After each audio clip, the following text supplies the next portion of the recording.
ഉജ്ജ്വല മുദ്രാവാക്യം വാനിൽ ഗർജനമായി പടരുന്നു.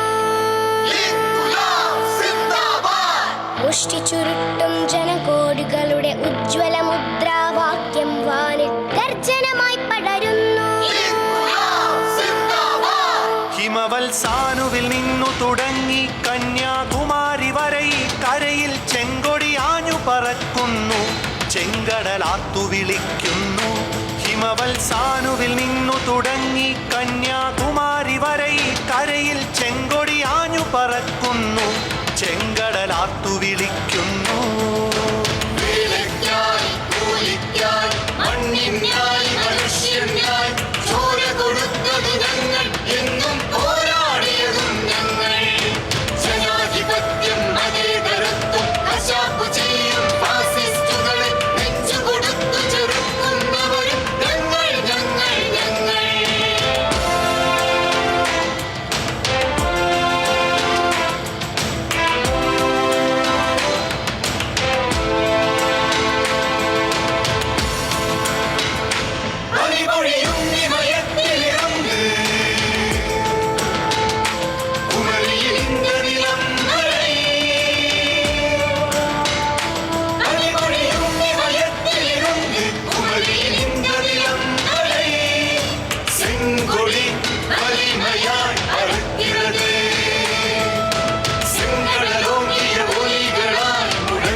പറഞ്ഞ വാക്കുകൾ ദിക്കുകളേറ്റു വിളിക്കുന്നു.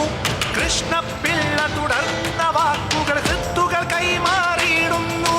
പാറപ്രത്തെ പാതിരയിൽ ഒരു ചോരക്കൊടി പൊങ്ങുന്നു. ഒരാഴയിൽ തലശ്ശേരിയിലെങ്ങും വെടിയൊച്ചകൾ ഉയരുന്നു. കയ്യൂർ മക്കൾ കണ്ണൂർ ജയിലിൽ കഴുക്കുരുക്കിൽ പിടയുന്നു. കരിവെള്ളൂർ പുഴവക്കിൽ ചോരയിൽ വെടിയുപ്പത്രേ കലരുന്നു. മണ്ണിനായി മനുഷ്യനായി ചോര കൊടുത്തത് ഞങ്ങൾ, എന്നും പോരാടിയതും ഞങ്ങൾ. ജനാധിപത്യം മതേതരത്വം കശാപ്പു ചെയ്യും ഫാസിസ്റ്റുകളെ നെഞ്ചുകൊടുത്തു ചെറുക്കുന്നവരും ഞങ്ങൾ ഞങ്ങൾ ഞങ്ങൾ.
ബംഗാൾ റുപ്സാ നദിയുടെ കരയിൽ ബിക്കാനീറിൽ പത്താൻകോട്ടിൽ രക്തം ചൊരിഞ്ഞ കഥകൾ.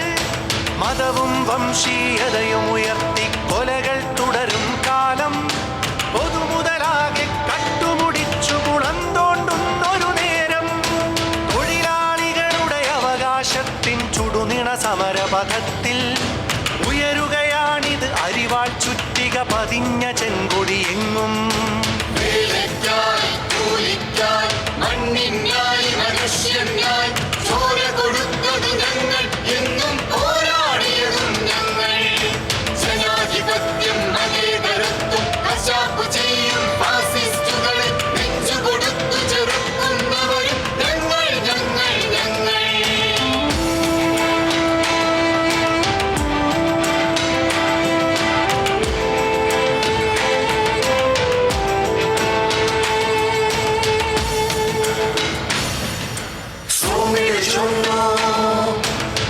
মজুরির জন্য, মাটি ও মানুষের জন্য রক্ত দিয়ে লড়েছি আমরা।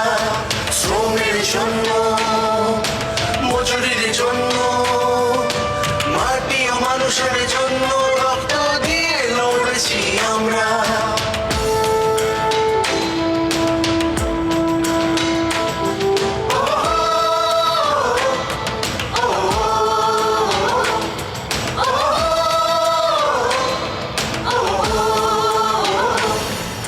കരിനീയമങ്ങളെ കർഷക സമരത്തിയിൽ കുതികൊള്ളുന്ന കലാലയ തലമുറ പടകൂട്ടും പാതകളിൽ.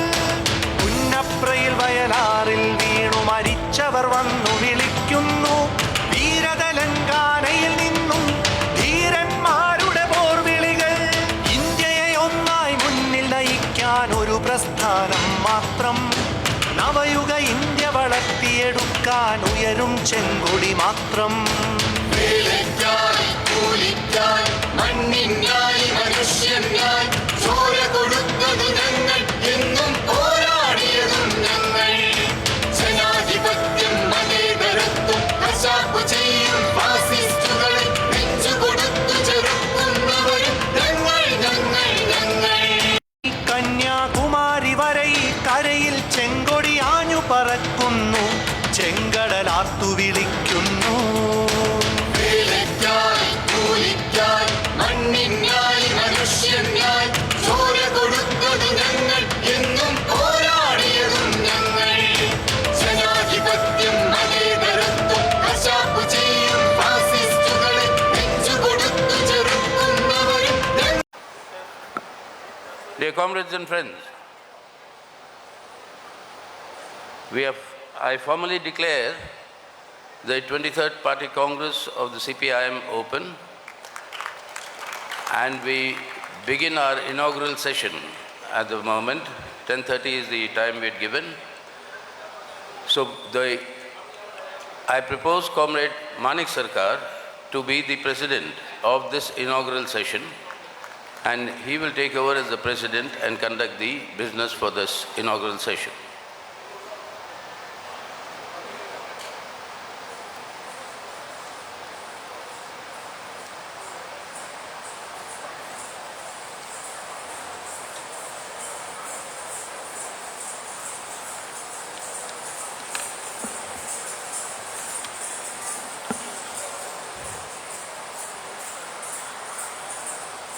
Comrade Sitaram Yechury, General Secretary of the Communist Party of India, Marxist. My colleague, Politburo member sitting on the dais,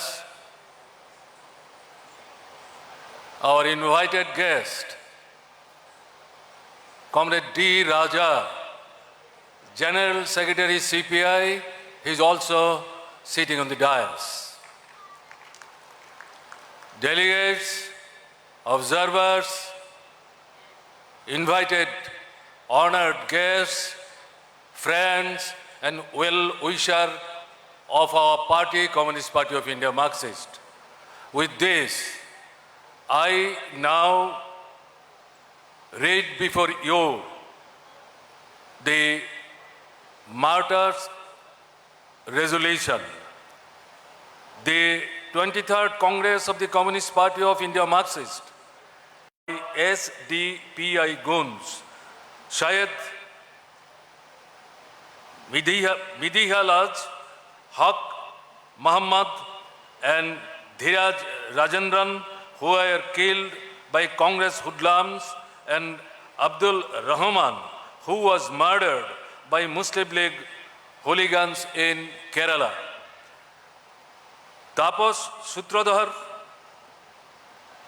Anima Das, Mukunda মোহরি, মদন নম, নকুল সাহা, তুফান দেববর্মা, দীপেন দেবনাথ, শিবু চৌধুরী, ইসলাম মিয়া, বিশ্বজিৎ দেব, সুশীতল দেব, মঙ্গলধন চাকমা, গোলাম Mohammad Tripura, গিরেন্দ্র Tripura, Narayan Chandra Das, Manindra Debnath, Pradeep Namo, Benu Vishwas, all comrades who were killed by the BJP hoodlums in Tripura, Rana Bahadur Devbarma and Pradeep Devbarma, who were killed by IPFT goons in Tripura.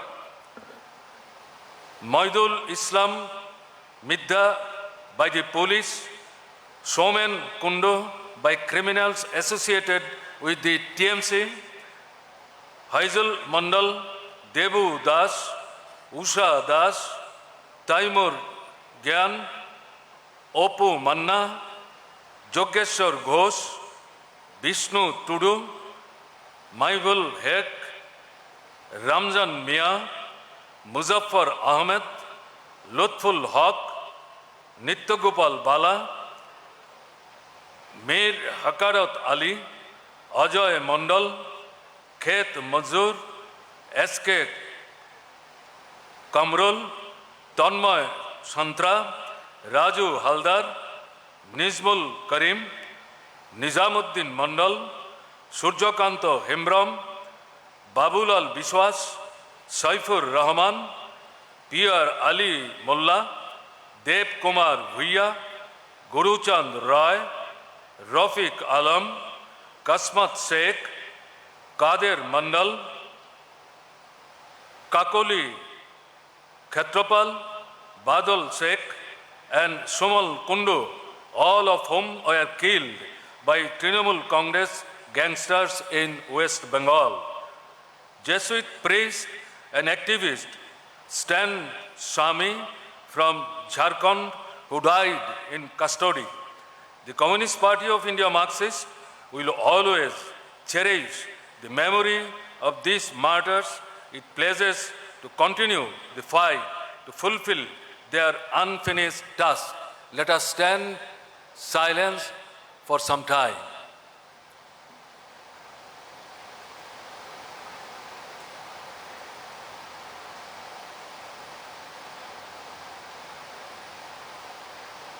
Thank you.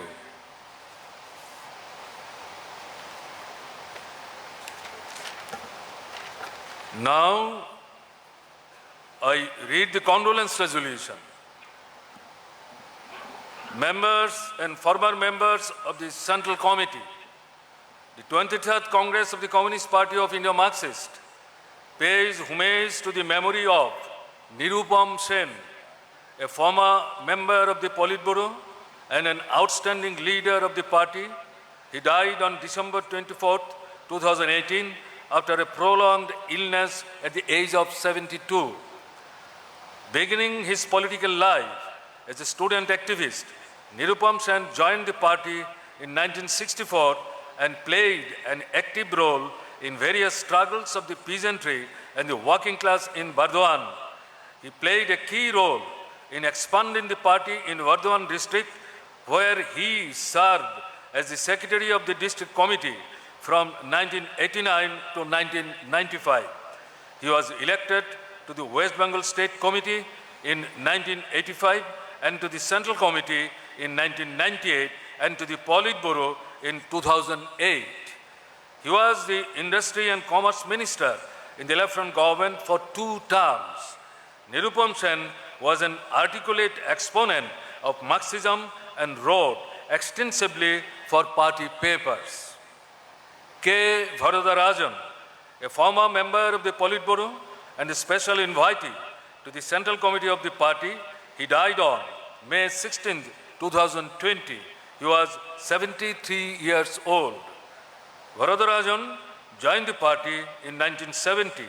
He became a member of the Tamil Nadu State Committee of the party in 1978 and of the Central Committee in 1998. He functioned from the party center in Delhi as member of the Central Secretariat and as a Politburo member from 2002 to 2015. Working in the Kisan Sabha, 𝒂𝒊𝒂𝒂𝒍 was elected as the secretary of the Tamil Nadu unit of the All India Kisan Sabha in 1986 and went on to become its All India General Secretary in 1998. 𝒂𝒊𝒂𝒂𝒂𝒍 remained underground for 2 years during the emergency and was also arrested and jailed. Bijondhar, a member of the Central Committee and former Secretary of the Tripura State Committee of the party, he died on October 11, 2021 while undergoing treatment for COVID. He was 70 years old. Bijondhar was actively involved in the student movement in the 1970s. He was elected to the State Committee of the party in 1978 and as the Secretary of the Tripura State Committee of the party in 2008. He was elected to the Central Committee of the party in 2002. As Secretary of the State Committee for nearly a decade, he made an important contribution to building the party organization there. During the emergency in 1975 to 77, he had remained underground for more than a year before he was subsequently arrested and jailed for 5 months. Comrade Gautam Das, a member of the Central Committee and Secretary of the Tripura State Committee for the party, he died on September 16, 2021 while undergoing treatment for COVID. He was 70 years old. He was the founding editor of the daily 𝒉𝒂𝒂𝒂 in 1979, a responsibility he discharged with distinction until 2015. He was also very active in the cultural movement and was founder secretary of the Tripura Sanskrit Samanvay Kendra. He joined the party in 1968, was elected to the Tripura State Committee in 1989, to the State Secretariat in 1994, and as its secretary in 2018. He was elected to the Central Committee at the 21st Congress of the party in 2015. Comrade 𝒊𝒌𝒆𝒏𝒕, a member of the Central Committee of the party, died of COVID-related complications on August 6, 2020. He was 77 years old. 𝒊𝒌𝒆𝒏𝒕 joined the undivided Communist Party in 1960. He was elected to the West Bengal Legislative Assembly for 4 terms and served as Minister for Transport for 9 years. He was also elected to the Rajya Sabha for a term. He was associated with various unions of workers. He discharged responsibilities in the Center of Indian Trade Unions in various capacities, including serving as the president of his West Bengal unit. He was elected to the State Committee of the party in 1978 and the Central Committee in 2002. He was jailed for a period of a year and stayed underground for 6 months. Comrade Mahendra Singh, a member of the Central Committee and a veteran leader of the party in Maharashtra, died on July 4. He was 77 years old. He joined the Cpim in 1971 and was elected to the Cpim Maharashtra State Committee in 1987, to the State Secretariat in 1991, and to the Central Committee in 2015. He remained in the position till his death. He was Secretary of the Communist Party of India Marxist Mumbai District Committee from 1994 to 2015 and played a major role in sustaining and developing the party in Mumbai. Comrade 𝒊𝒆𝒏𝒈𝒂𝒍, veteran leader of the party and legendary fighter of the Telangana People's Armed Struggle. She was a special invitee to the Central Committee. She died on March 19, 2022. She was 91. 𝒊𝒆𝒏𝒈𝒂𝒍 participated in the Telangana Armed Struggle from 1946 to 1951. She was elected twice to the Legislative Assembly of the United Andhra Pradesh. Comrade Ganesh Shankar Vidyarthi, a former member of the Central Committee of the party and a veteran of the communist movement in Bihar. He died on August 12, 2018 at the age of 86. He was the Secretary of the Bihar State Committee of the party from 2005 to 2015. A militant leader, he led various struggles of the poor and landless peasants. He was General Secretary of the Bihar unit of the All India Kisan Sabha for a long time and also a member of the All India Kisan Council. Mohar Singh, former member of the Central Committee and former Secretary of Himachal Pradesh State Committee of the party. He died on January 11, 2019 at the age of 68. He was Secretary of the Himachal Pradesh State Committee from 1991 to 2004. He was elected to the Central Committee at the 16th Congress and continued till its 18th Congress in 2005. He played a key role in expanding the party in the state. Comrade Bajuban Riang, former member of the Central Committee and a veteran leader of the party in Tripura. He died on February 21, 2020. He was aged 80. He was a minister in the 88 years old. He played a key role in building the Communist Party in Nellore district. He also served as an MLA for 2 terms. Now, members and former members of State Committee. I am not reading out the names, etc. I just mentioned. From Andhra, Andaman and Nicobar, 1 comrade. Andhra Pradesh, 6 comrades. Assam, 5 comrades. Bihar, 6 comrades. Chhattisgarh, 3 comrades. Goa, 2 comrades. Gujarat, 2 comrades. Haryana, 7 comrades. Jammu and Kashmir, 2 comrades. Jharkhand, 8 comrades. Karnataka, 3 comrades. Kerala, 4 comrades. Madhya Pradesh, 5 comrades. Maharashtra, 5 comrades. Manipur, 4 comrades. Odisha, 6 comrades. Punjab, 4 comrades. Rajasthan, 1 comrade. Tamil Nadu, 13 comrades. Telangana, 4 comrades. Tripura, 13 comrades. Uttar Pradesh, 3 comrades. Uttarakhand, 3 comrades. West Bengal, 10 comrades. Party Center, 2 comrades. And 1 comrade working in People's Science and Public Health Movement, that is Amit Sengupta. The 23rd Congress of the Communist Party of India Marxist pays respectful tributes to the memory of these leaders who have departed since the 22nd Congress of the party.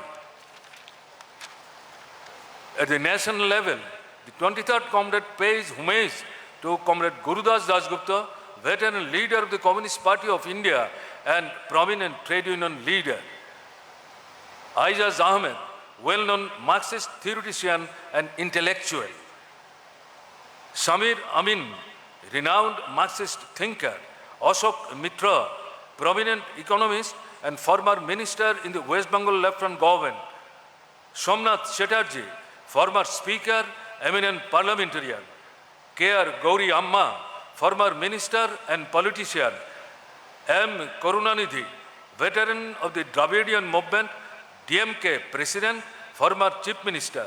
A.K. Roy, veteran leader of the working class movement. Nambar Singh, former president of the All India Progressive Writers Association. Professor D.N. Jha, renowned Marxist historian. Masirul Hosan, noted historian. Girish Karnad, progressive writer, director, theatre personality and an actor. Soumitra Chattopadhyay, renowned actor, playwright, poet and lifelong associate of the left movement. Krishna Sapti, renowned Hindi fiction writer. S.P. Balasubramaniam, noted singer and musician. K.P.S.C. Lalita, renowned theatre and film actress. At the international level, the 23rd Congress pays tribute to the memory of Li Peng, former president of People's Republic of China. Tran Dang Quang, president of Vietnam. Du Mao, former general secretary of the Communist Party of Vietnam and former prime minister of the Socialist Republic of Vietnam. Dimitris Christofias, former general secretary of the AKEL and former president of Cyprus. Sean Garland, veteran leader of the Workers' Party, Ireland. I would now request you all to stand for a while to pay our respectful regard to them.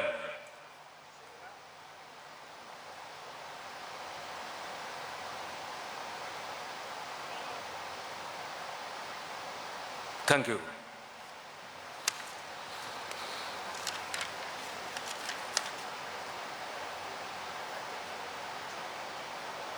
Now, I would request Comrade Pinarayi Vijay, Chairman of the Reception Committee, to welcome the gathering.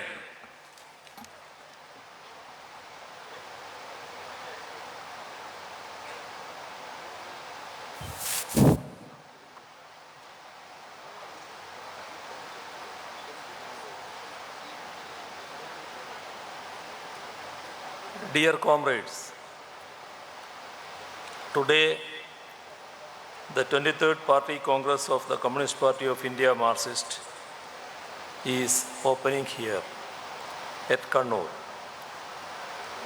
As many of you are aware, Kannur has a valiant history of a series of historic struggles by peasants and working class against exploitative class relations that were sought to be protected by the imperial regime in the last century. Kannur is hosting the party congress for the first time. Prior to this, 4 party congresses have been held in Kerala at Palakkad, Kochi, Thiruvananthapuram and Kozhikode. Kannur is the birthplace of Comrade 𝒂𝒔𝒕, a towering communist leader in the country. Comrade 𝒂𝒂𝒍𝒑, who was martyred while serving as the convener of the left front, was also a native of Kannur. The Cpim's former state secretaries, Comrades 𝒂𝒑 E.K. Nayanar and Chadiyan Govindan also hailed from Kannur. It needs mention here that Parappuram in Kannur district was the venue of the meeting held in 1939 December, which resulted in the formation of the Communist Party in Kerala. The comrades who participated in the meeting were activists of the freedom movement and were then functioning within the Congress as leaders of the Congress Socialist Party. The conference elected Comrade P. Krishna Pillai as the first secretary of the Kerala State Committee.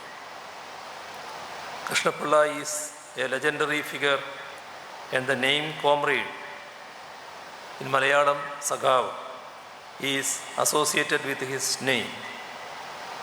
2 years prior to this, in 1937, the first cell of the Communist Party in Kerala was formed with the participation of 𝑺𝒉𝒂𝒂𝒍. The communists have been in the forefront of anti-imperialist, anti-feudal struggles and have been the leading lights in the agitations of the working class for a decent livelihood and civil rights. In the 1940s, party comrades led heroic struggles against the oppressive feudal relations and rag trending. The abject misery of the peasants was sought to be alleviated by organizing them and giving them courage to question the feudal order and be part of agitations to overthrow the same to realize a better tomorrow. The Communist Party in Kannur has its origins in the various peasants and workers' struggles that emerged as part of India's fight for freedom. As part of the anti-war movement, which formed an essential part of the anti-colonial struggle, the party organized workers and peasants as well the general public in the wake of famine and price rise. Morada, Mattanur, Talasheri and Koothvaramba were the 4 centers in which the struggle took place. It was during this struggle that 2 of our comrades were martyred in police firing. The effects of war-induced famine continued and was amplified by the feudal lords who hoarded food grains. Struggles were conducted to capture hoarded rice and to distribute it amongst the people. In Karivallur, 2 of our comrades lost their lives in police firing as they were resisting gundas of feudal lords who were trying to hoard grains.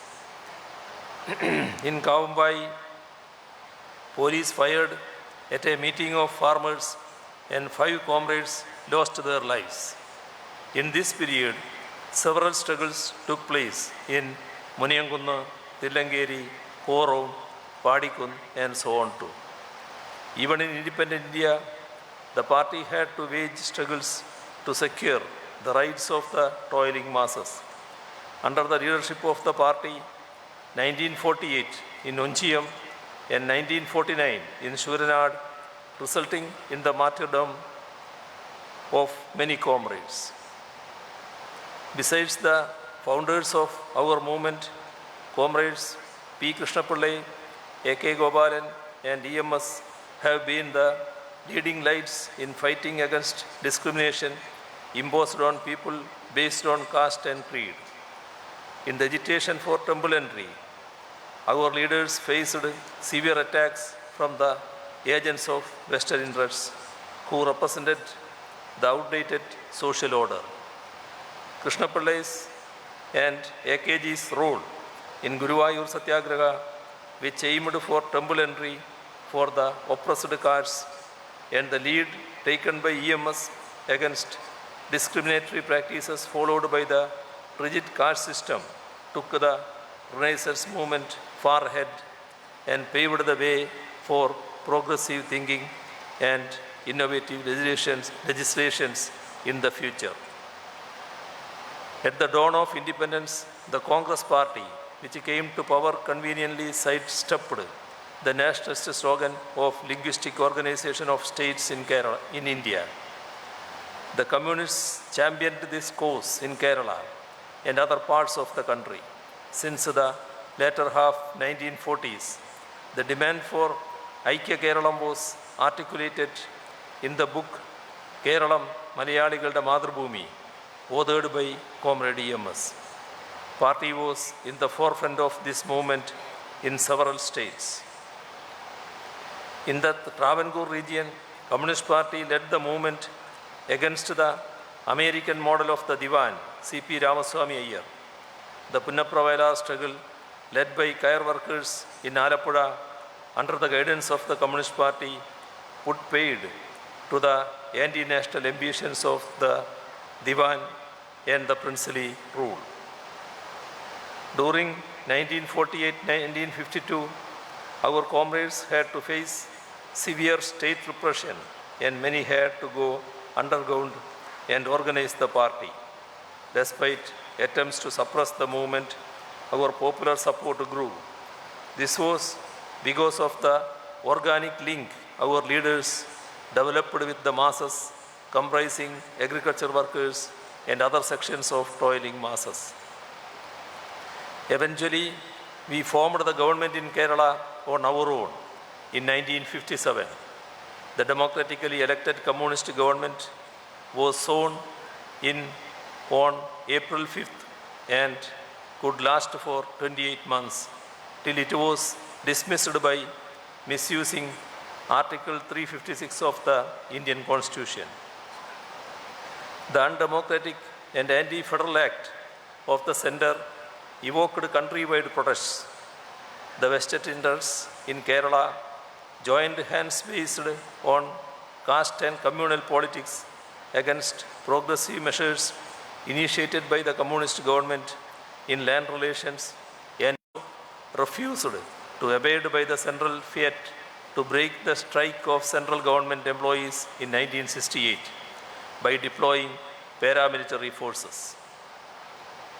In 1956, preceding the assumption of office by the Communist Party, we had adopted a resolution in our Thrissur party conference specifying the way in which the agrarian relations need to be redefined. It acted as a catalyst and formed the basis for the 1957 government to act upon. It acted strictly on the guidelines that formed part of the Thrissur Resolution. Taking a cue from it, we, in our state conference held last month, did adopt a document that would go a long way in ushering in a modern Kerala that, on the one hand, redresses the grievances of the downtrodden and on the other, builds up a modern developed state. I am happy to assure the party Congress that the present LDF government will act on those lines. Our party had to brave the excesses of the regime during the emergency of 1975-77. We could effectively counter all designs of the ruling classes to break our party and keep it permanently out of to form government. A minuscule minority, a dismantling of the public sector, free movement of speculative capital, concessions to the corporate rich are the measures which have caused widening of economic inequality and deterioration of standards of living of the poor. The Congress and BJP governments have been following the same set of policies. Our party, along with other left parties, has been consistently organizing mass movements against these anti-people measures, and we have taken up this campaign in right earnest in Kerala. We have shown the way not only in the field of struggles but also in successfully implementing alternative policies within the limited power available for the state government. We are in times when the federal nature of our polity is under attack. State governments' limited financial powers are being further restricted, be it through GST or by imposing conditions on borrowings. At the same time, the states are expected to meet the expenses in the social sector. Even amidst such challenges, the present LDF government, which is in a continuation of the past left governments, is focusing on rapid development of infrastructure and ensuring social security. We propose to eliminate extreme poverty, provide food security, and aim to give secure homes to every homeless family, a clean environment, make internet as a right of every citizen, render public services hassle-free to every person, generate productive employment by revitalizing agricultural sector through value addition, incentivizing small and medium-scale industries by simplifying procedures and creating an environment in the state. We have been in the forefront of empowering the local governments by transferring funds, functions, and functionaries. This has made democratic decentralization and people's planning meaningful. Through the Life Mission, a project of the state government, 2.79 lakh families have been provided secure homes. In the infrastructural sector, we have leaped ahead by successfully increasing power generation, widening of national highways, creating good quality schools and hospitals, successfully initiating industrial corridors, etc. We are also trying our best to implement the semi-high-speed rail system, making possible travel from the southernmost district to the northernmost district in Kerala in a time span of 4 hours by making all efforts to get to the approval from the central government. The opposition parties in the state are raising arguments which defy logic to stall this project. Our government believes in developing infrastructure while doing justice by ensuring fair compensation to people who have to move out of their homes. Our party is organizing mass campaigns to drive home this point. economic growth, social justice, and protection of environment are being given equal importance while implementing projects by the state government. In the 2021 Assembly elections, the LDF could come back to power, unsettling the trend of alternate innings of rival friends in power. People of the state reposed their faith in our party and the LDF, which have always stood for democratic rights and secular values. The BJP, which ran a high voltage campaign in the state, could not win a single seat, and it lost its lone sitting seat in the last assembly election. The vote share of the BJP came down from 15.01% in 2016 to 12.47% in 2021. Bewildered by the popular support we are getting, our opponents, including the Sangh Parivar, other communal organizations, and the Congress, are resorting to mindless violence, which has taken precious lives of many of our comrades. We have been displaying immense patience, and people of the state are well aware of this. I have great pleasure in welcoming you to Kannur, the land of revolutionary struggles and communal harmony. It is also fondly called as the land of looms and lores. We are meeting here at a time when the threat of the pandemic is receding. It is with great enthusiasm that our comrades have taken up the task of organizing this historic party congress in Kannur. Our venue is Nayanar Academy, named after the freedom fighter and the popular communist and former state secretary, Comrade E.K. Nayanar, who has a special place in the minds of the people, especially the common public. He is fondly remembered in the state as an affable leader and a great communist. I welcome the party General Secretary, Comrade Sitaram Yechury, CPI's General Secretary, Comrade D. Raja, and all PB members, Central Committee members, and all participants to Kannur, the venue of the 23rd Party Congress.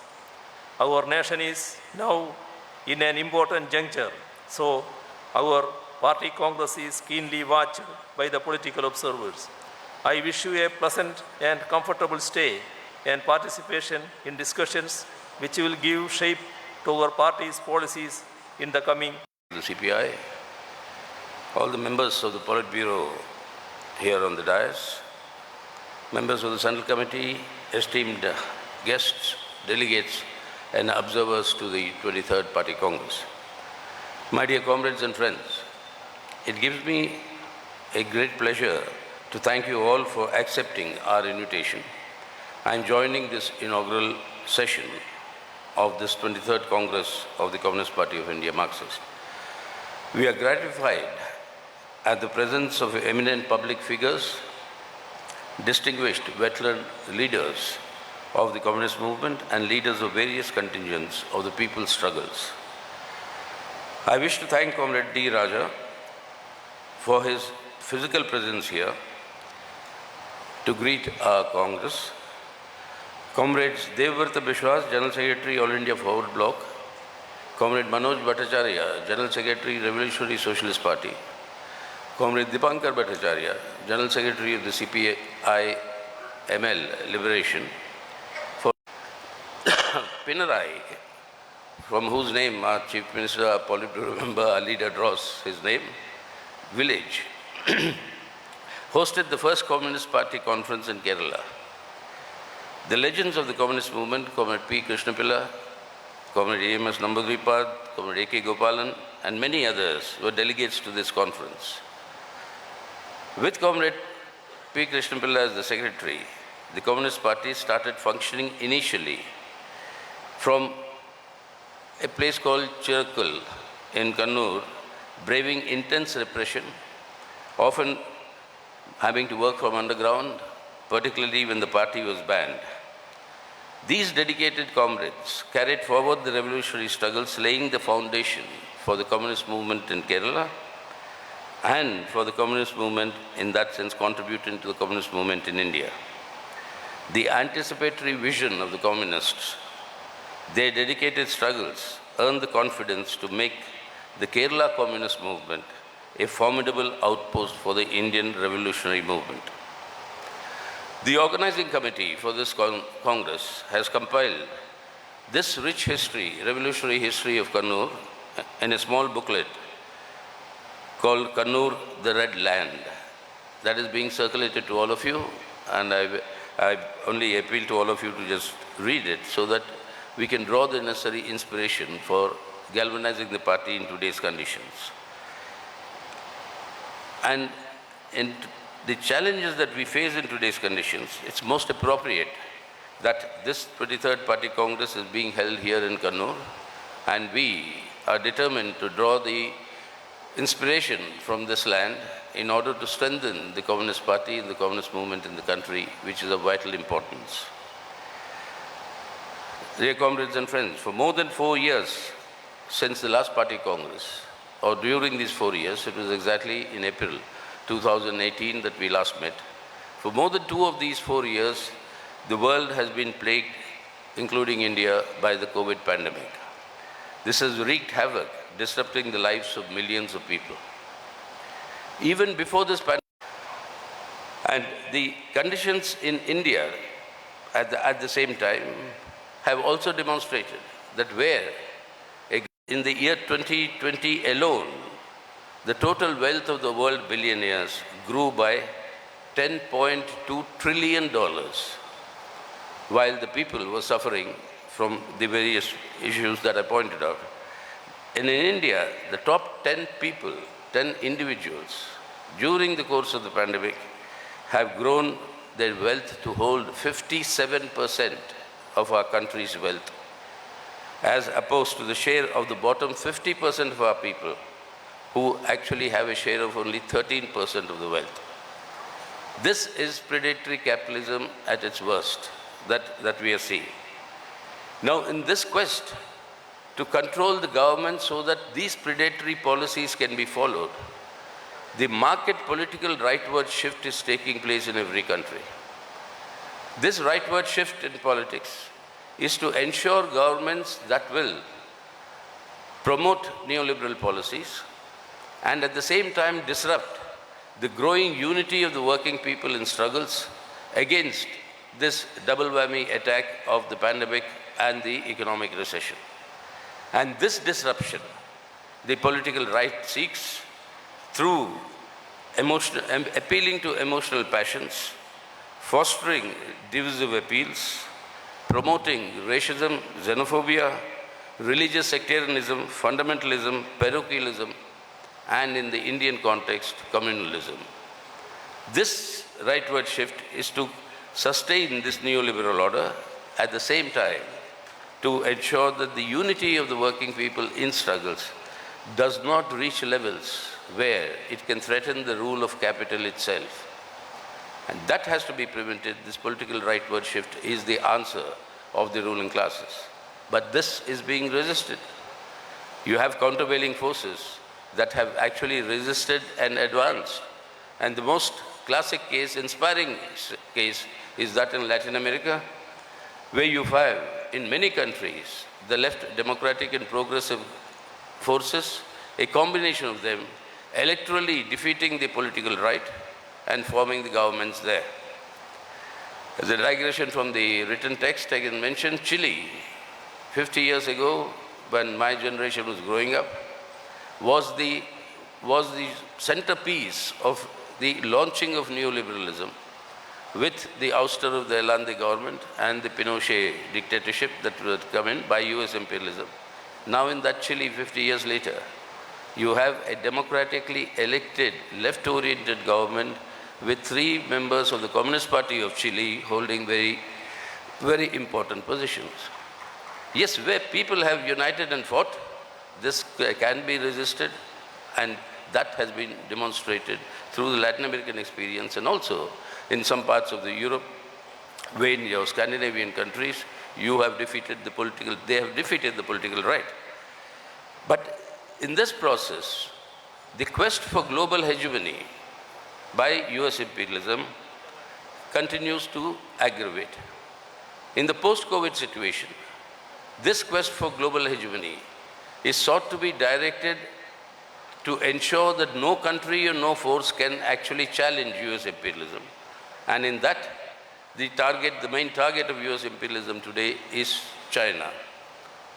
The global rise of the socialist China has actually posed this threat whereby US imperialism has shifted gear from this earlier strategy of containment of China to what it today pursuing, the isolation of China. And in the process of isolation of China, it's mobilizing all its allies, all its Western allies. And in this process, it is creating conditions in the world which will have serious ramifications for the social contradictions that exist in the world today at the international level. Now, when this has been going on, came the Ukraine war. Today is the 42nd day of this war in Ukraine. We have said the war must immediately stop. There must be a ceasefire, and through negotiation that must be done.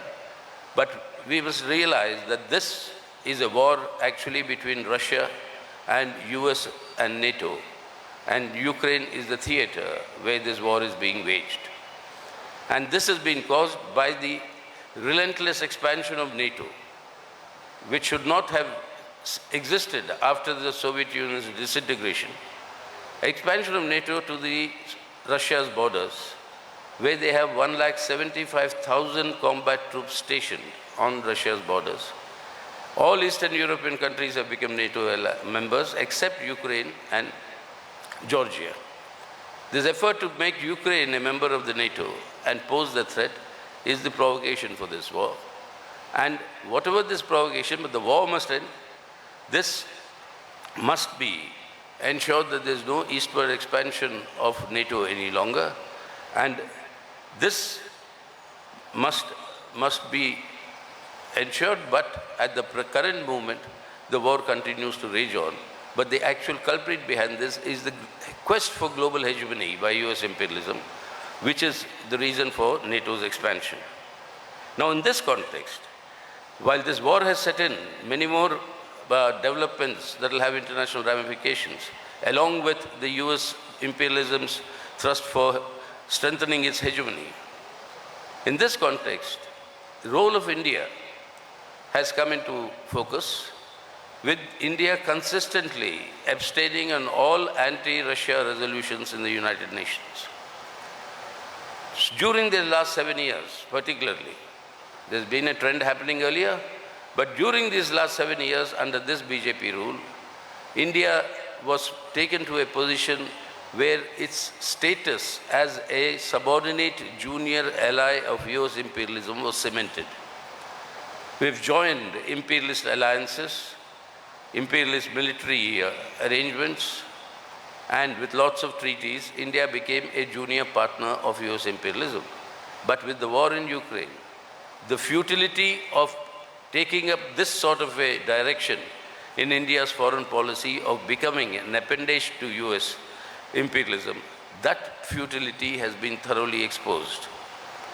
It is clear from these developments that India has to pursue an independent foreign policy, maintaining the supremacy of its own national interests first, and not becoming an appendage to any imperialist bloc. And therefore, the time has come for this Modi government to reconsider withdrawing from the Quad, which is a military alliance with USA, Australia and Japan, and with military exercises being conducted. India should start distancing itself from the Quad and should actually think in terms of exiting the Quad, because in these conditions of today, after the Ukraine war, in these new conditions, this entire futility is legalizing political corruption and simultaneously imposing a full-fledged authoritarianism and authoritarian state apparatus with the complete attack on the democratic rights and civil liberties of individuals that are guaranteed by the Constitution. What we therefore see is the undermining of the Indian Constitution and change the character of the Indian Republic. All the four fundamental pillars, foundational pillars of the Indian Constitution, that is secular democracy, federalism, social justice, and economic sovereignty. Every single of these fundamental pillars is under assault today.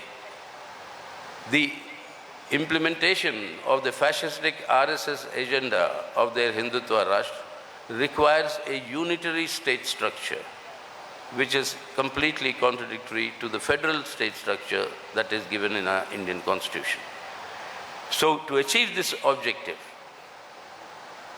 they are simultaneously undermining, that is the government, BJP government, undermining the independence and authority of every single institution created by the Indian Constitution. Beginning from the Parliament itself, laws are made without any discussion whatsoever. The judiciary, the Election Commission, the CBI, the ED, every one of these independent institutions, their independence is being compromised, and there is a determined attempt also in this process to aggressively carry forward this agenda while not paying any concern whatsoever to the problems that people are facing. There is no question of any relief to all the mishandling of the COVID pandemic by this central government. We have seen the manner in which corpses have floated on rivers like the Ganga, but the concern for people's livelihood, their growing unemployment, their hunger, their poverty, none of that has any priority with this government. On the contrary, today I think is the 14th time that the price of petrol has been hiked, petrol and diesel. You have this constant daily rises in the prices leading to a galloping inflation, which is compounding the miseries of the people. But at the same time, when they are ruining the lives of the majority of our people, pursuing this direction of undermining our constitution and its independent institutions, it has succeeded, which we must recognize, in creating an overarching Hindutva identity in our country, which is the mainstay, that is the sharpening of communal polarization through the spread of hatred and violence, polarizing the Indian society. This sharpening of communal polarization is the main stay for their political and electoral mobilization. That reality we must recognize. So therefore, under these circumstances, it is essential that the BJP has to be isolated and defeated in order to strengthen the people's struggles for a better life, to safeguard the secular democratic character of the Indian Republic and the Indian Constitution. Isolating the BJP cannot be achieved only electorally, but it will have to be undertaken by conducting sustained efforts in the political, ideological and cultural social spheres. This 23rd Party Congress will discuss the concrete steps that need to be undertaken to strengthen the struggle against this Hindutva agenda. The foremost task before us in this Congress, therefore, is to focus on substantially increasing the independent strength of the CPIM and its political intervention capacities. On this basis, to strengthen the unity of the left forces, sharpening class and mass struggles. And on that basis of these struggles, to forge the unity of left and democratic forces on the basis of an alternative program, which will be the alternative to the ruling bourgeois landlord classes. And in order to defeat the BJP, to forge the broadest possible front of all secular forces against Hindutva communalism. These four measures are the direction in which we'll concretize in this Congress deliberations, how we'll proceed on this basis. And therefore, the CPIM appeals to all left secular democratic forces to come together in order to isolate and defeat the BJP. All political parties that proclaim secularism must rise to the occasion to discharge this patriotic duty. The Congress party, along with some other regional parties, must set their houses in order and decide where they stand to safeguard the secular democratic character of the Indian Republic.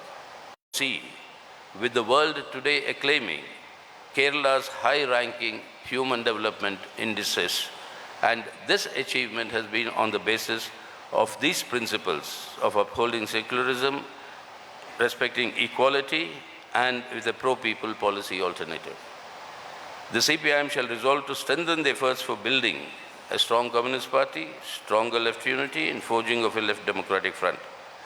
We seek the cooperation of the Indian people and appeal to all Indian patriots to jointly resolve to safeguard our constitutional republic, strengthen the struggles for an alternative pro-people policies, and by forging the broadest front of secular forces against Hindutva communalism.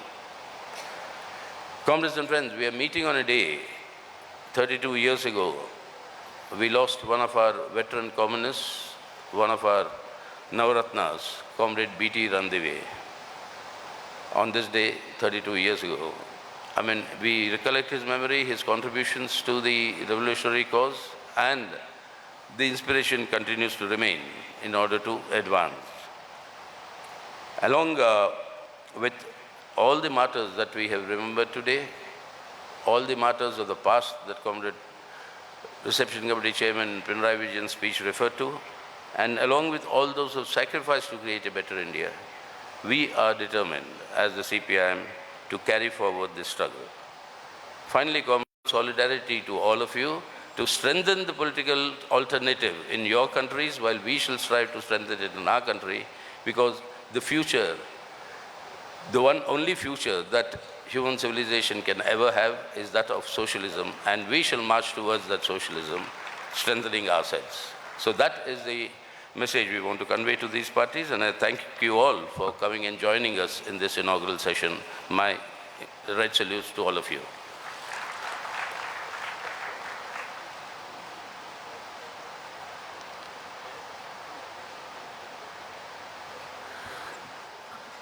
Thank you, Comrade Sitaram Yechuri. Now, I would invite Comrade D. Raja, General Secretary, Communist Party of India, to address this gathering as a fraternal delegate.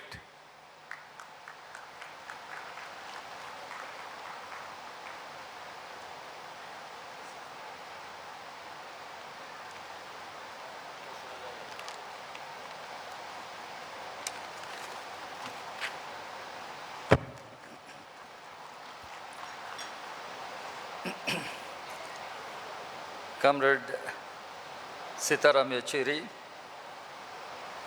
Comrade Pinarayi Vijayan, dear comrades and friends, on behalf of the Communist Party of India, I extend revolutionary greetings to the 23rd Congress of the Communist Party of India, Marxist. I express my sincere thanks for inviting me to the inaugural session.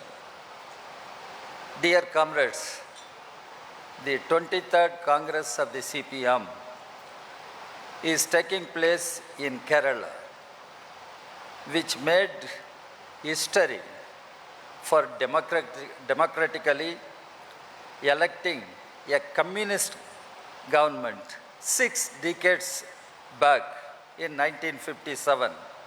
Since then, all through these years, Kerala has remained a unique center of the left and democratic movement in our country.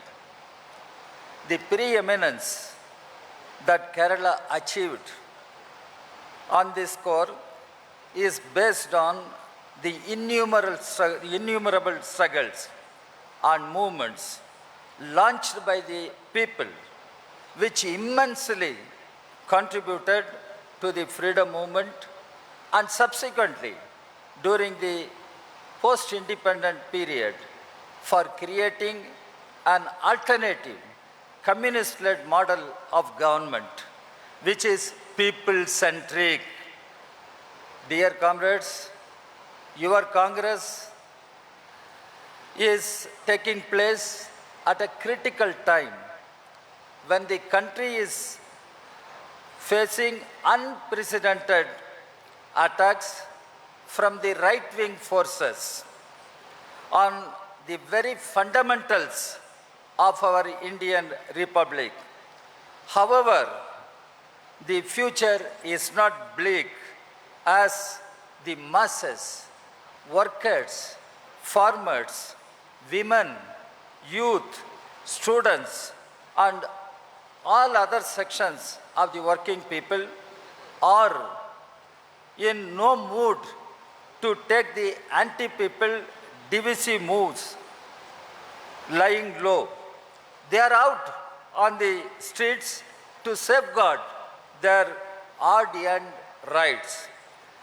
After the financial meltdown of 2008-9,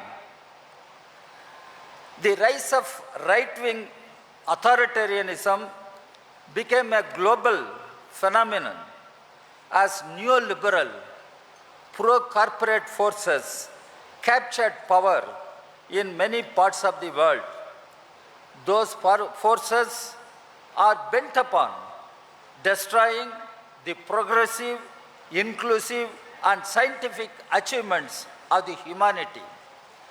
The fascist forces have already expanded their bases alarmingly in Germany and other European countries, taking advantage of the unrest due to falling living standards, growing unemployment, inflation, etc. We see a strong and a steep arms race once again, fueled largely by the United States military-industrial complex. The latest in the series of imperialist advances is the attempt by imperialist forces led by the US and the NATO to destabilize peace and security at the cost of lives of both Russians and Ukrainians. In our neighborhood too, there is massive unrest and instability in Afghanistan, Pakistan, Sri Lanka, Bangladesh, Nepal, and Myanmar. It appears that each country is in turmoil for different reasons, but the nefarious designs of international finance capital can be traced everywhere. This, of course, is being resisted in many countries, particularly in Latin America. Dear comrades, more than 7 decades after independence, poverty and extreme inequality continue to plague our country. The situation has worsened in the last few years. Our country has seen a sharp decline on almost every development indicator, including the fundamentals like the hunger index. The concentration of wealth at the top of the society is taking alarming proportions, while millions suffer in penury and deprivation. The COVID-19 crisis has exposed the unequal nature of the much trumpeted growth. The BJP government under Narendra Modi is engaged in subverting the basic values that define our nation: secularism, democracy, federalism, welfare state, and independent character of our foreign policy are all being subverted. All institutions like judiciary, election commission, and the parliament are being undermined. Watchdogs of our polity like CBI and Enforcement Directorate are being used to intimidate the political opponents contrary to their mandate. They have a mandate, but they are not allowed to function under their mandate. The BJP, RSS never subscribed to our representative democracy, and now they are subverting the constitutional bedrock of our republic. Comrades, the unilateral abrogation of Article 370, bringing the discriminatory CAA, the pro-corporate farm laws, labor codes are examples of the high-handed authoritarian Modi government. The BJP is using their parliamentary majority to undermine the parliament itself and making it subservient to the whims of the ruling party, snatching its role as the supreme deliberative institution of the nation, which is expected to represent the sovereign will of the people. Parliament is being made redundant. Whoever questions the government and policies is being slapped with sedition and the draconian UAPA.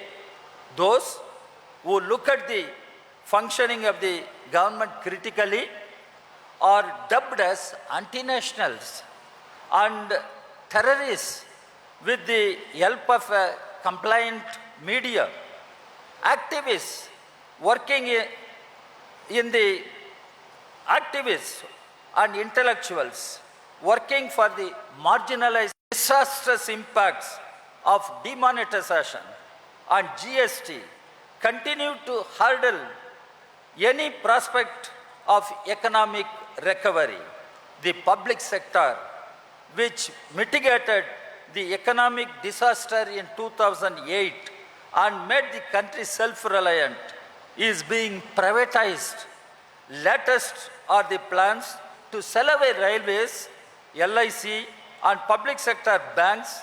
Public sector banks are being looted and cheated with the blessings of the ruling party to the tune of tens of thousands of crores of rupees by select group of cronies. Economic offenders are being allowed to run away from the country to foreign countries. Unemployment is on the 5-decade high and masses are reeling under inflation. Modi government's pro-corporate policies have benefited a few corporate houses with alarming concentration of the wealth and creating unprecedented inequality. The very names of Adani and Ambani have become synonymous with the cronies. Comrades, the religious and caste-based distinctions have flourished under the BJP RSS regime. The RSS and its affiliates continue to polarize the society on communal lines and create an atmosphere of fear, hatred, and divide. In their aggressive move, the RSS-BJP combined is not only taking steps to rewrite history, but also to redefine the Indian nation. They claim they are in the process of building Hindu Rashtra, which was emphatically rejected by Dr. Ambedkar at the time of making the constitution, the Manuvadi RSS is full of contempt for the idea of annihilation of caste as propounded by Dr. Ambedkar, and continues to represent and perpetuate the ideology of caste hierarchy and discrimination. Comrades, under the leadership and mindset of the RSS, attacks on Dalits and tribals have increased manifold. Caste atrocities are on increase with impunity. The left should intensify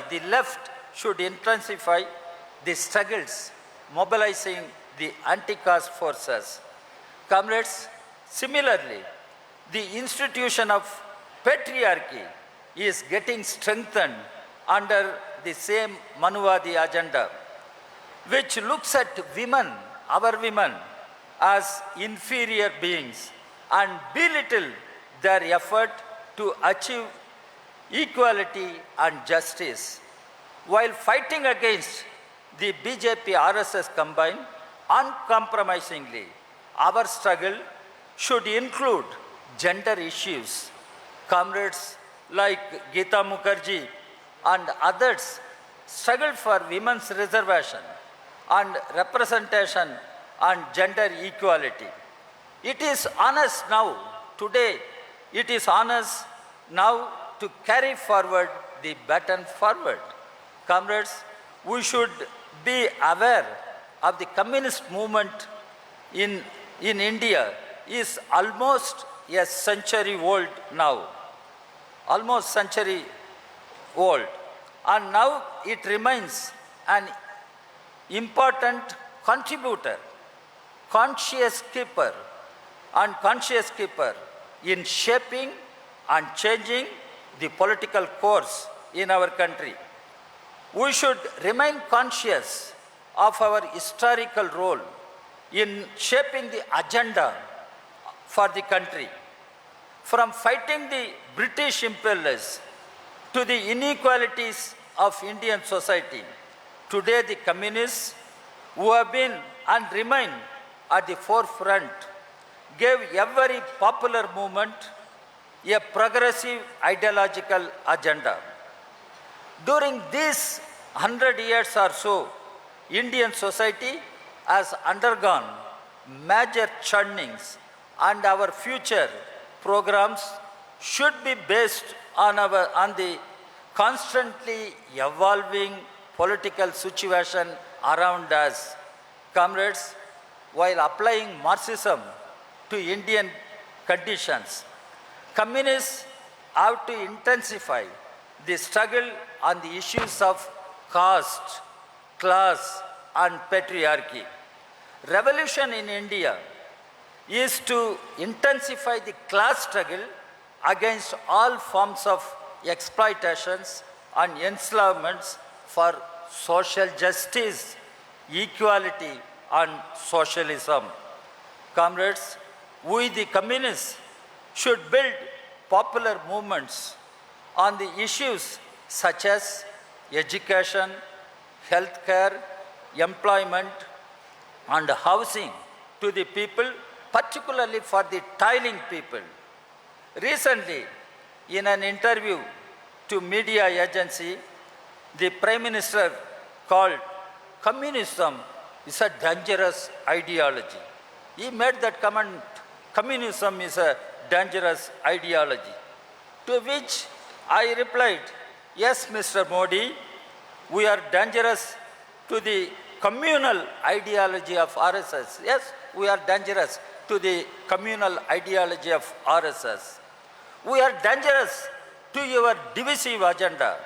We are dangerous since we are relentless and uncompromising in resisting your crony capitalism and loot of national assets. We are dangerous for we offer ideological resistance to the RSS. Yes, I accept we are dangerous to the RSS because the RSS is dangerous to the nation, to the people. Our party has been consistently saying that reunification of the communist movement on principled basis, it is not reunification of some parties, reunification of the entire communist movement on principled basis is the need of the emerging situation in the country. That is how we visualize, we assess the situation. This is a challenge before us to prove that we are dangerous for the RSS. We should challenge RSS and we should tell them, we don't agree with RSS. We are dangerous to you because you are dangerous to the entire country and people. Comrades, this is a challenge before us to prove that we are genuinely dangerous for the RSS. We should engage in introspection on how to achieve the unity needed to politically, ideologically defeat RSS. The ongoing 23rd Congress of CPIM and the upcoming 24th Congress of the CPI in the month of October 2022 at Vijayawada are the best platforms. I think this is the best platform, and the CPI 24th Congress will be another platform for us to introspect, discuss and debate all those issues and come up with concrete, actionable programs corresponding to the realities of our time. Comrades and friends, I am certain the deliberations of the 23rd Congress of CPIM, which is now starting its work, will contribute in the consolidation of the left unity and popular struggles against RSS, BJP combined. I wish the 23rd Congress of the CPM all the success. Comrades, strengthen the left unity. Long live Marxism-Leninism. Ingulab Zindabad. My revolutionary greetings again. Thank you, comrades.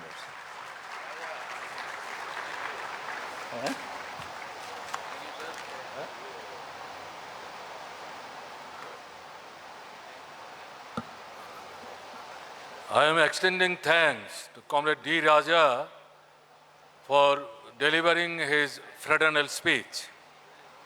Now, General Secretary Forward Bloc, General Secretary RSP. At Kannur, Kerala. Thank you very much. You may be aware that the National Council meeting of AIFB is going to be held on 7th, 8th and 9th of April 2022 at Bhubaneswar, Odisha. Therefore, I am unable to attend your party congress.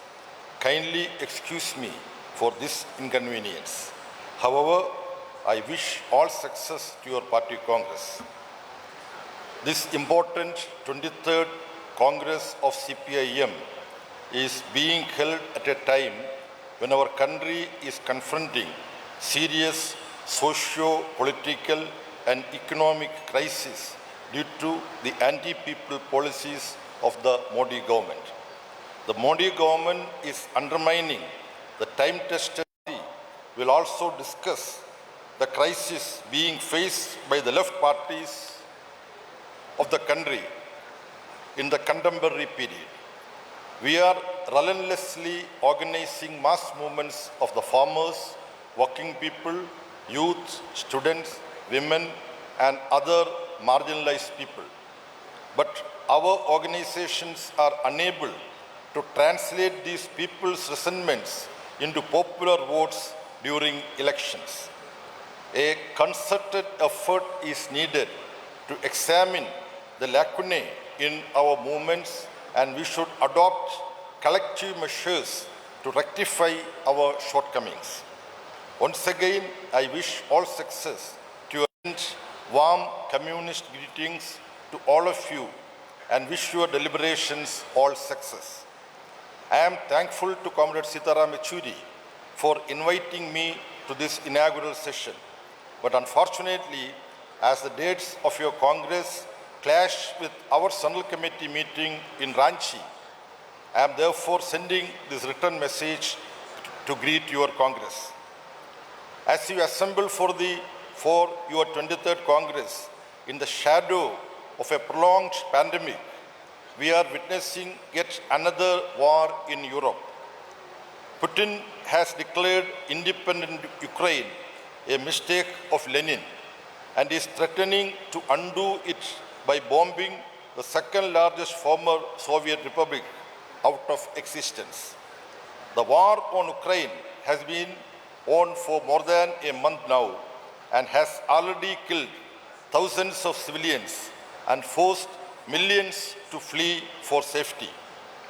India has the largest number of foreign students studying in Ukraine, and yet the Modi government did precious little by way of diplomatic initiatives to stop the war or logistical arrangements to ensure speedy and safe evacuation of Indian students stuck in Ukraine. Just as Modi's India has betrayed the Palestinian cause in the face of intensified Israeli aggression, it now effectively supports Putin's invasion of Ukraine. The victorious revolution of 1917 had not only snapped the imperialist chain in its weakest link and freed Russia from the shackles of the Tsarist autocracy, it has also ended the toxic domination of the Great Russian chauvinism to turn the prison of nationality to a few corporations. And in the name of a strong nation, the rights of citizens and states enshrined in the Constitution are being systematically ended.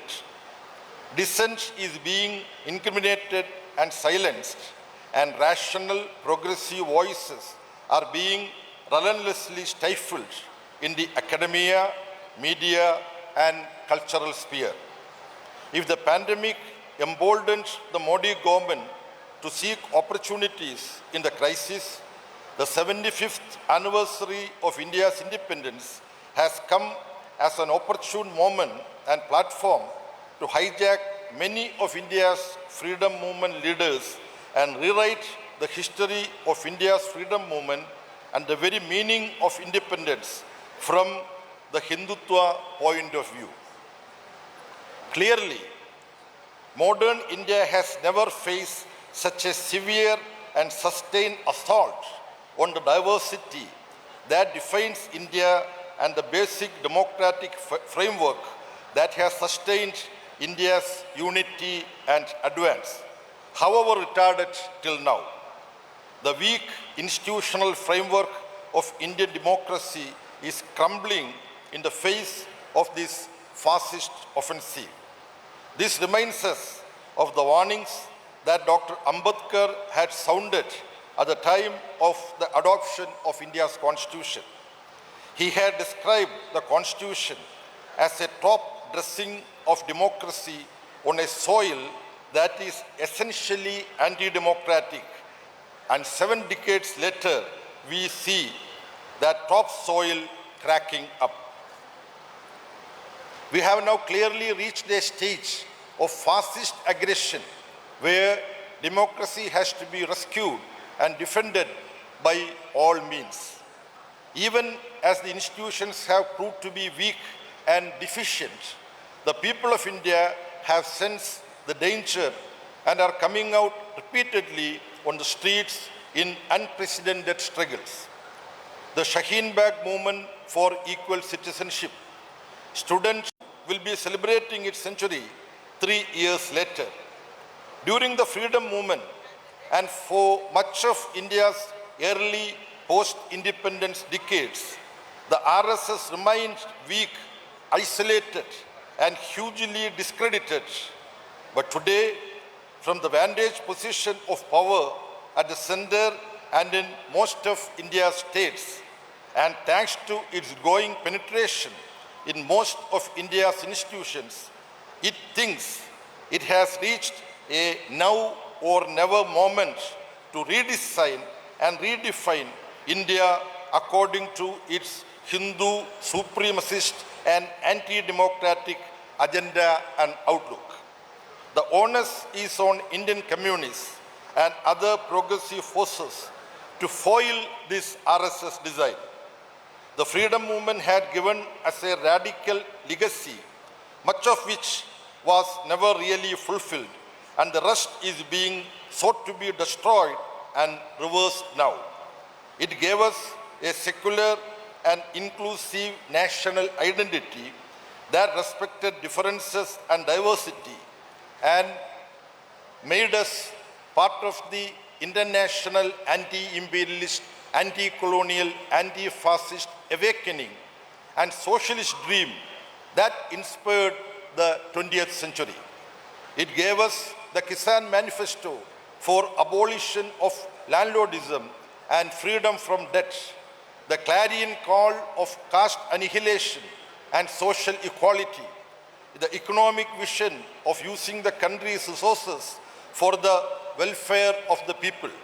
It gave us the Constitution with its Declaration of Rights. Armed with this rich inheritance, we must wage a renewed battle for freedom from fascism. The circumstances are absolutely compelling for all of us in the left to unite and fight back with all our strength. We have managed to attain a better degree of coordination in several states and also at the All India level.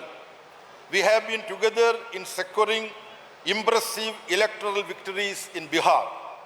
Our tactical differences, of course, came to the fore in West Bengal, as noted in your draft resolution. We believe, dear Comrade Sitaram Yechury, General Secretary Cpim, I thankfully acknowledge the invitation of the millions of downtrodden people of our country.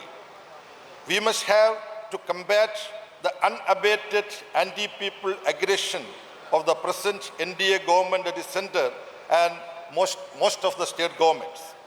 The Modi government in particular is arrogantly keen to subserve the interests of ugly profit maximization bid of the international oligarchy led by the US imperialism. The crisis-ridden international capital is yet to identify any meaningful way out from the severe-most crisis that was manifested virtually the world over in 2008. The Modi government has been advised and entrusted to expose the large number of people of the dear country of ours to the brink of ominous disaster for salvaging the tyrannical world capitalism. The aggressive misadventure of the present government to distort and disown the very legacy of our anti-imperialist struggles is replete in its nefarious attempts to do away with the very democratic rights of the people, particularly the working class and peasantry. The constitution of the independent India is also being trampled, misinterpreted at will. The dispensation of neoliberal capitalism is being blatantly or virulently pursued by the present government of the country. The deep-seated conspiracies are being hatched to push the vast majority of the country to extreme poverty, unemployment, and inevitable destitution. The paradigm of development as envisaged to accomplish the task as designed by the most privileged metropolitan capital are being dumped on the governments and the planners of India. The Modi government is perpetually indulging in blatant prevarication to disorient the psyche of common people. We must garner enough courage to disown and challenge this sort of paradigm by all means. This is, of course, apparently quite alluring to deceive the people at large with some sort of spectacular showcasing. According to our party, we must adopt a non-conformist attitude to such and resolve to fight out the anti-people designs of the nexus of RSS and BJP. This need no reiteration that we, the lefts, particularly the Marxist-Leninist political parties, are entrusted with the responsibility of promoting the common people's interests by all means. The fascist and hydra-headed RSS, with the advantage of the Modi government, is all out at the present to demolish the unity and integrity of the toiling people. The united left must philosophically combat these horrific attempts of the present. The new education policy or other retrograde socio-cultural policies of the Modi government are simply an insidious attempt to push the tendentious theories of Hindutva primacy at the expense of modern scientific knowledge. The young peoples of the country will be the worst victims of such malicious attempts. Let us not raise the issue of all-pervasive and disastrous economic policies being hotly pursued by the Modi government, as you are more than aware of those. We hope your 23rd Party Congress will not only interpret the situation both nationally and internationally, but will be keen to chalk out programs to change. We may assimilate the lessons of present changes, taking firm turn in the Latin American countries like Peru, Chile, Bolivia, Brazil, etc. These nations are primarily committed to advance the anti-imperialist struggles to emancipate the peoples from the tyranny of the imperialism, capitalism in particular. However, we need not require to impart more of knowledge to the enlightened delegates who are keenly involved in the struggle for the toiling millions of India. We once again wish your 23rd Party Congress a grand success and extend our heartiest greetings to all the delegates from all corners of the country. Thanking you with revolutionary greetings, yours comradely, Manoj Bhattacharya, General Secretary, RSP. Thank you.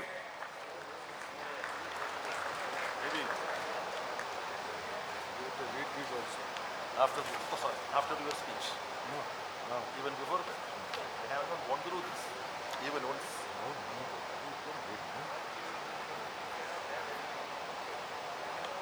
Comrades and friends, our guests, now I shall read out the list of the communist and workers' parties from different countries, those who have sent their written messages wishing the grand success of our 23rd Party Congress. Communist Party of China, Communist Party of Vietnam, Communist Party of Cuba, Workers' Party of Korea, Lao People's Revolutionary Party, Communist Party of Australia, Communist Party of Bangladesh, Workers' Party of Bangladesh, Workers' Party of Belgium, Communist Party of Bohemia and Moravia, Communist Party of Brazil, Communist Party of Britain, Communist Party of Burma, Communist Party of Chile, AKEL of Cyprus, this is the name of their party,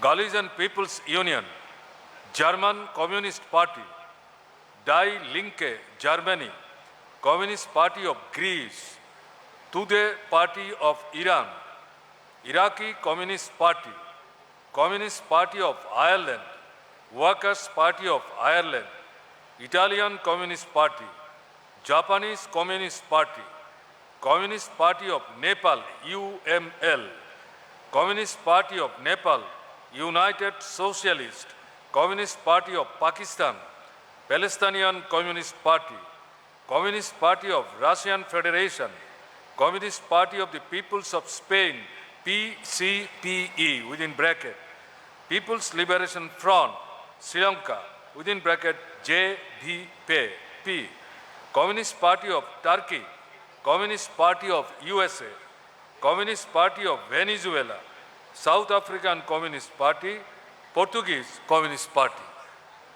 I would like to tell you, all their messages would not be read here. Only I am requesting Comrade Baby, our Politburo member, to read the written messages sent to us from Communist Party of China, Communist Party of Vietnam, Communist Party of Cuba, Workers' Party of Korea, Laos People's Revolutionary Party, socialist countries. Now, Comrade Baby will read out their messages. Delighted to learn that the Communist Party of India Marxist will convene its 23rd National Congress. The International Department of the Central Committee of the Communist Party of China wishes to extend to you our warm congratulations. With a history of over 100 years, the Communist Party of India Marxist has been an important player in the political arena of India, long committed to exploring a path to socialism compatible with the actual conditions. We believe that the forthcoming National Congress will lead the Communist Party of India Marxist to make bigger contribution to the economic development and social progress of India. The Communist Party of China maintains close and friendly interactions with the Communist Party of India Marxist, which has played a positive role in enhancing the friendship and mutual trust between our countries and two peoples. The Communist Party of China stands ready to further deepen exchanges and cooperation with the Communist Party of India Marxist through the sharing and mutual learning of a governance experience, as well as the strengthening of communication and collaboration on the development of relations between our two countries and on regional and international issues of mutual interest, thus making active efforts to build a new type of party-to-party relations that seeks to expand common ground while reserving differences and enhances mutual respect and mutual learning, injecting more positive energy into the promotion of sound and steady development of bilateral relations and working together to bring out even greater vigor of Marxism in the 21st century. We wish the forthcoming Congress a complete success. International Department, Central Committee, Communist Party of China. Greetings from Communist Party of Cuba. Comrade 𝒉𝒂𝒂𝒍, General Secretary of the Communist Party of India Marxist.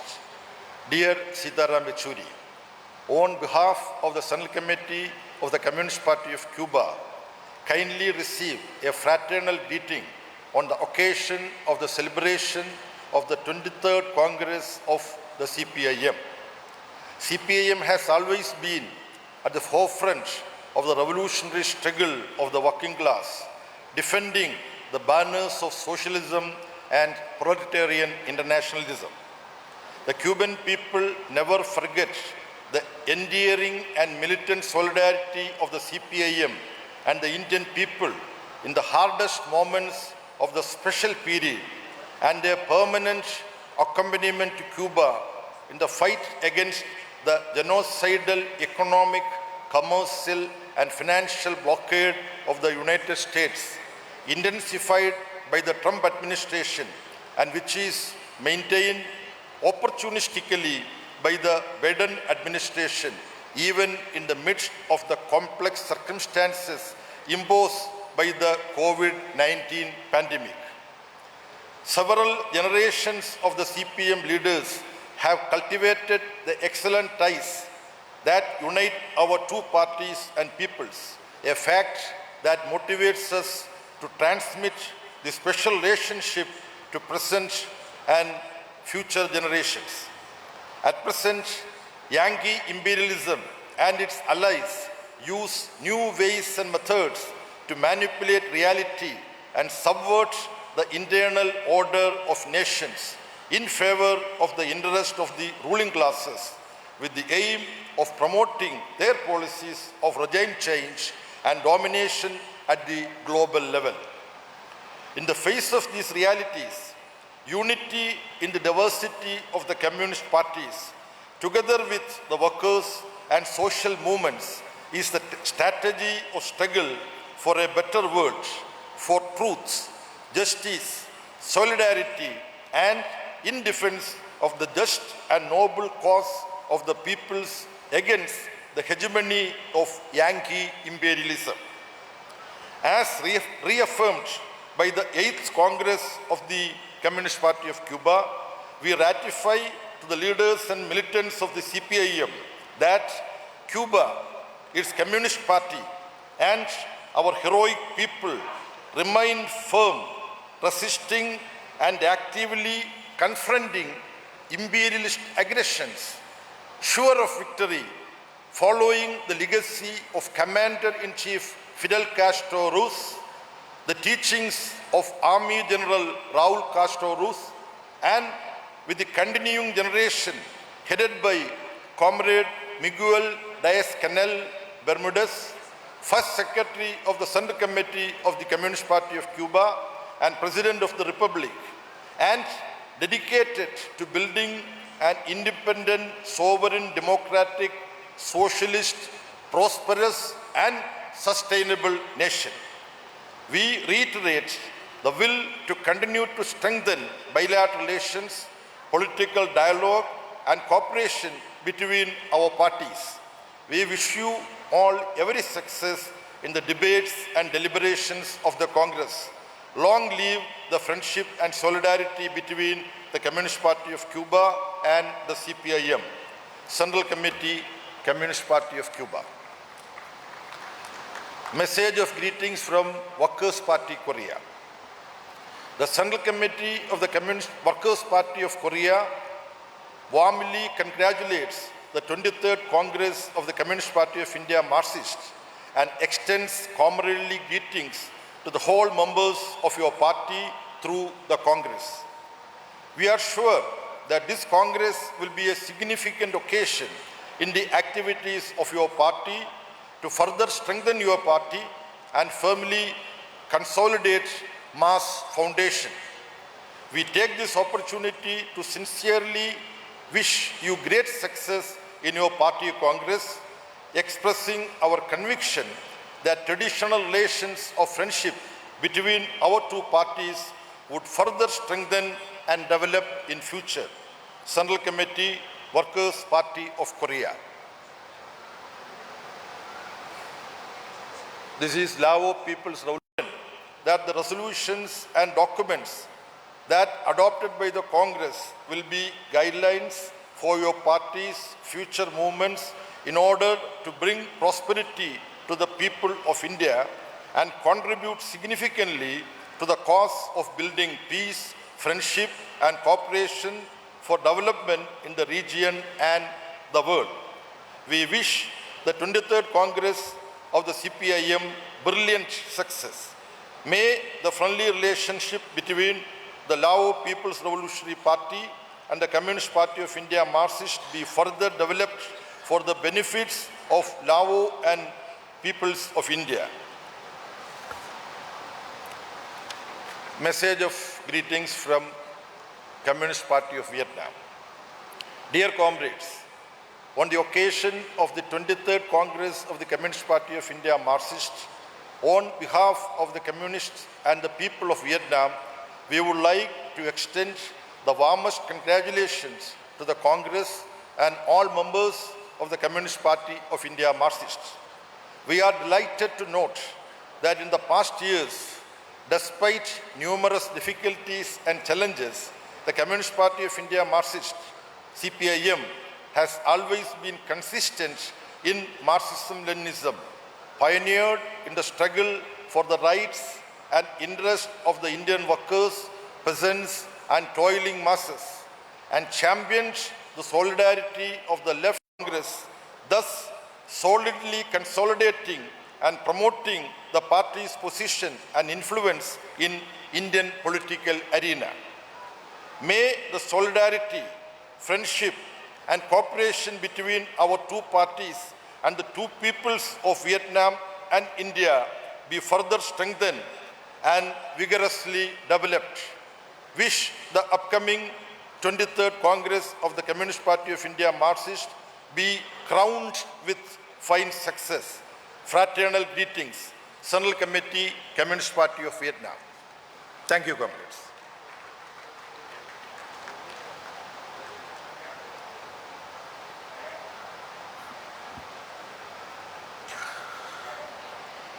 Now, as chairman of this inaugural session,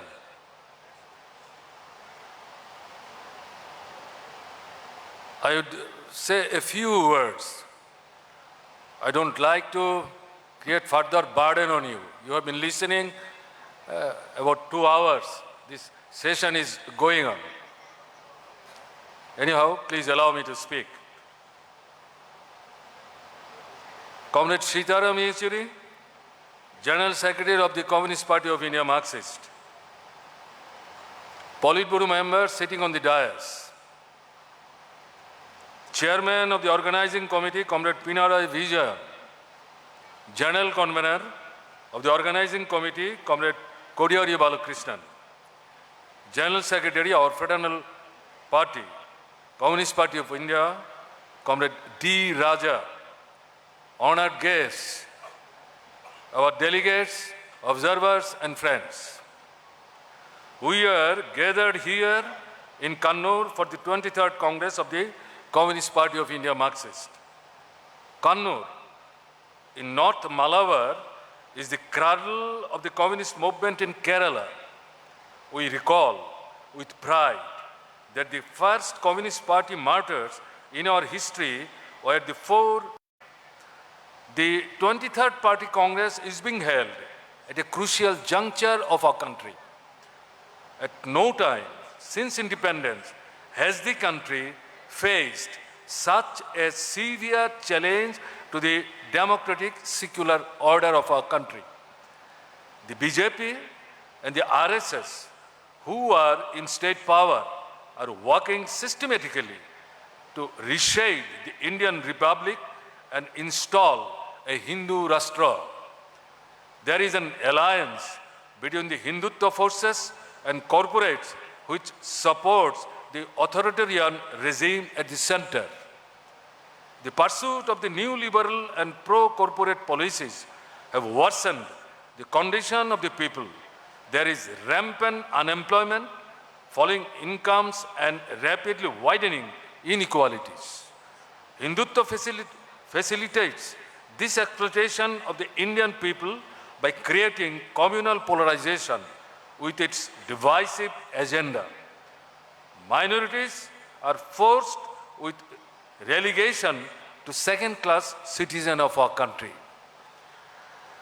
The recent period has been growing resistance to the Hindutva corporate regime and its policies.